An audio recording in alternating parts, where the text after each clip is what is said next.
Bantuan untuk korban banjir bandang di Langsa dan Aceh Tamiang terus mengalir. Kali ini, bantuan datang dari Sivitas Akademika Madrasah Pembangunan UIN Syarif Hidayatullah Jakarta yang diberikan langsung kepada warga terdampak bencana. Lebih dari 2 bulan pasca banjir bandang yang melanda wilayah Aceh, kondisi warga saat ini masih sangat memprihatinkan dan masih membutuhkan bantuan.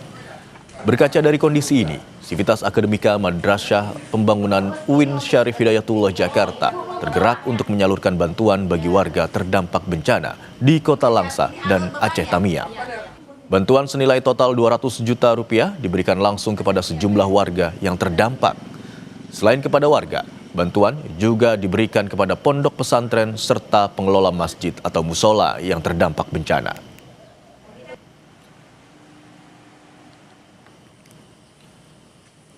Ke kampung kami yaitu desa Albemban, Kecamatan Karangbaru, Kabupaten Aceh Tamiang. Alhamdulillah kali kami memang sangat membutuhkan bantuan, terutama dari bantuan dana, yang mana kita melihat sendiri ada rumahnya ini hanyut.